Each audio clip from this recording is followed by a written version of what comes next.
वाळवंटातल्या तहानेला ज्यांनी पाण्याचा झरा दिला, वाळवंटातल्या तहानेला ज्यांनी पाण्याचा झरा दिला, अज्ञानाच्या अंधारात ज्यांनी क्रांतीचा दिवा दिला, अज्ञानाच्या अंधारात ज्यांनी क्रांतीचा दिवा दिला, केवळ महाराष्ट्राचेच नव्हे तर अवघ्या जगाचे ते सूर्य होते. केवळ महाराष्ट्राचेच नव्हे तर अवघ्या जगाचे ते सूर्य होते, ज्यांनी माणसाला माणूस म्हणून जगण्याचा हक्क दिला, ज्यांनी माणसाला माणूस म्हणून जगण्याचा हक्क दिला. नमस्कार, मी राजवीर रामकिशन दहिवाडे, वर्ग 9वी, क्रांतीसूर्य महात्मा ज्योतिबा फुले यांच्या जन्मशताब्दी दिनानिमित्त स्पेक्ट्रम अकॅडमी तर्फे आयोजित राज्यस्तरीय ऑनलाईन वक्तृत्व स्पर्धेत मी माझा विषय मांडतोय. आजच्या समाजामध्ये क्रांतीसूर्य महात्मा ज्योतिबा फुले यांचे विचार किती प्रासंगिक.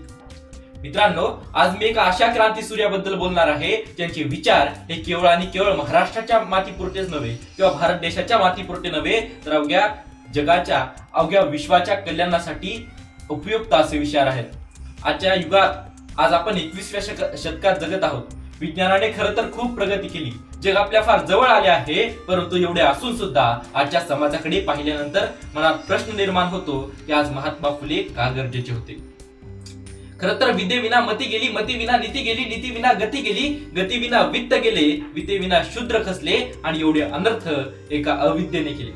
महात्मा ज्योतिबा फुले यांनी सन 1800 मध्ये दिलेला हा संदेश किंवा या 4 ओळी या फक्त ओळी नाहीत, तर तो आजच्या समाजासाठी आणि महत्वाचं म्हणजे तरुण पिढीसाठी इशारा बनलेला आपल्याला दिसून येतो. शिक्षण हे केवळ पदव्या मिळवण्यासाठी नसून ते मनाच्या विवेक जागृतीसाठी असते, ते महात्मा ज्योतिबा फुलेंनी त्या काळातच ओळखले होते. आजच्या काळात जेव्हा आपण प्रसार माध्यमांच्या प्रभावाखाली जगतो तेव्हा आठवण होते ते क्रांतीसूर्य महात्मा ज्योतिबा फुले यांनी स्थापन केलेल्या सत्यशोधक समाजाची. आणि या सत्यशोधक समाजाची क्रांती, या सत्यशोधक समाजाचा विचार आज पुन्हा एकदा डोळस घालण्याची तुम्हाला गरज असताना आपल्याला पाहायला मिळतं. आणि म्हणूनच असे म्हणावेसे वाटते की अज्ञानाच्या अंधारात क्रांतीची ज्योत ज्यांनी पेटवली, अज्ञानाच्या अंधारात क्रांतीची ज्योत ज्यांनी पेटवली, शोषितांच्या हक्कासाठी स्वतःची हाडे ज्यांनी झिजवली, शोषितांच्या हक्कासाठी स्वतःची हाडे ज्यांनी झिजवली, फुले नावाचा हा सूर्य अजूनही तेवढाच तेजस्वी आहे. फुले नावाचा हा सूर्य अजूनही तेवढाच तेजस्वी आहे, ज्याने गुलामगिरीच्या बेड्या तोडण्याची तुम्हा आम्हाला शिकवण दिली, ज्याने गुलामगिरीच्या बेड्या तोडण्याची तुम्हा आम्हाला शिकवण दिली.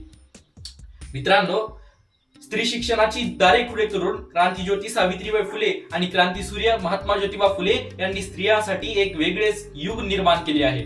आणि याच युगामुळे आजची स्त्री ही अंतराळात उंच भरारी घेत असताना आपल्याला दिसून येते. परंतु आज महात्मा ज्योतिबा फुले आणि क्रांतीज्योती सावित्रीबाई फुले यांचे विचार आत्मसात करत असताना आपण स्त्री पुरुष समानतेच्या मोठ्या मोठ्या गप्पा गोष्टी करतो, परंतु आजही स्त्रियांवर होणारे अन्याय अत्याचार पाहून मनाला प्रश्न निर्माण होतो की आज आपण खरंच सावित्रीबाई फुले आणि महात्मा ज्योतिबा फुले यांचे विचार खऱ्या अर्थाने आत्मसात करत आहोत का, आणि त्यांनी दिलेला वारसा हा खऱ्या अर्थाने पुढे नेत आहोत का. मित्रांनो, महात्मा ज्योतिबा फुले यांनी सत्यशोधक समाजाची स्थापना केली.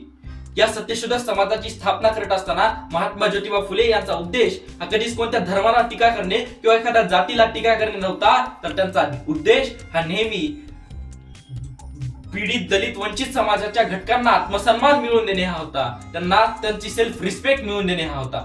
मित्रांनो, क्रांतीसूर्य महात्मा ज्योतिबा फुले हे केवळ एक व्यक्ती नव्हते, तर ते एक विचार होते.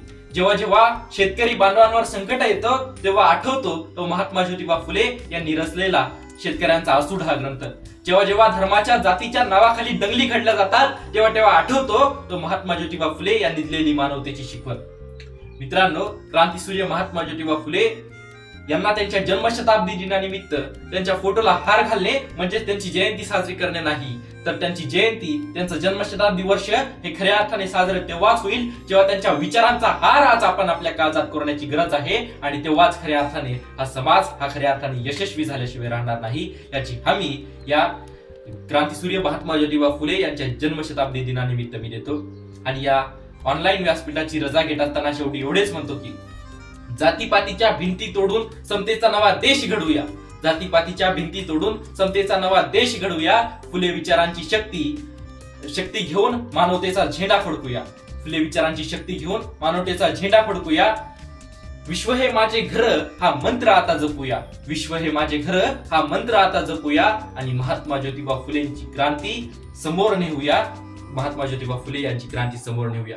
एवढेच बोलतो आणि या ऑनलाईन व्यासपीठाची रजा घेतो. इथेच थांबतो. धन्यवाद. जय ज्योती, जय क्रांती. प्रेक्षक हो, तुम्हाला आमच्या स्पर्धकाचा व्हिडिओ नक्कीच आवडला असेल. आता या स्पर्धकाला जिंकवून देण्यासाठी तुम्ही सुद्धा मदत करू शकता. या स्पर्धकाचा व्हिडिओ लाईक करून, तसेच स्पर्धकाला प्रेरित करण्यासाठी त्या व्हिडिओवर कमेंट करून, आणि हो, जास्तीत जास्त लोकांपर्यंत हा व्हिडिओ शेअर करून. आणि हो, हा व्हिडिओ शेवटपर्यंत पाहिल्याबद्दल आपल्या सर्वांचे मनपूर्वक आभार.